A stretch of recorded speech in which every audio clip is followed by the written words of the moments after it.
तो जो हम सीख रहे थे वो ये था कि हमने यहाँ पर क्या ले लिया था, -3 और -3 प्लस इक्वल टू, ठीक है, मतलब x की जगह पे हमने क्या लिया, ठीक है। तो ये हमारा आंसर आ गया।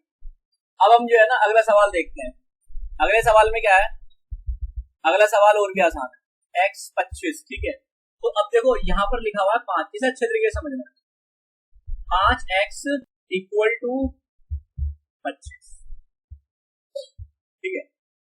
अब यहाँ पर ये बोल रहा है कि अभी हमने जो x को माना वो 0 मान लिया। कितना मान लिया? 0। हमने x को यहाँ पर 0 मान लिया। देखो ये लिखा हुआ, x को अगर हम 0 मानते हैं तो क्या आएगा।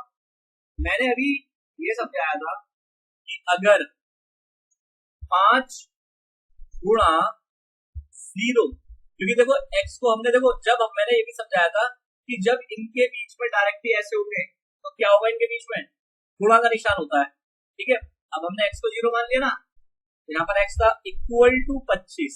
अब यहाँ पर इक्वल टू 25 तो आना ही चाहिए, क्योंकि 5 0 की क्या होती है, 0 होती है, यही है। तो अभी हमने x बराबर जो 0 माना, तो ये तो खत्म हो गया, ये नहीं, तो इसे चाहो तो संतुष्ट नहीं हुआ, ये नहीं लिख दो, ठीक है। अब 5 गुणा, यानी अब हमने मान लिया x को इक्वल टू 5। क्या मान लिया हमने x को 5 मान लिया, तो हम यहाँ लिखेंगे 5, मतलब ये वाला जो x था क्या मान लिया, उसे 5 मान लिया, ठीक है। तो 5 25, ठीक है, ये x था, तो ये संतुष्ट हो गया। तो हम इसमें क्या लिखेंगे, हाँ लिखेंगे, ठीक है। मुझे लगता है समझ में आ रहा है। अच्छा, अब ये वाला देख लो, ये क्या लिखा हुआ है। अगर से हम उसमें -5 लेंगे, अगर हम इसमें -5 लेंगे तो क्या होगा, -25 आएगा। तो यहाँ पर -25 तो है नहीं। अगर हम मान लो 5 की जगह पर x को 5 की जगह पर -25 लें, तो क्या आ जाएगा, -25 आ जाएगा, ठीक है। अब ये वाला ले लेते हैं सवाल, ये वाला सवाल यहाँ पर ये समझाया जा रहा है कि m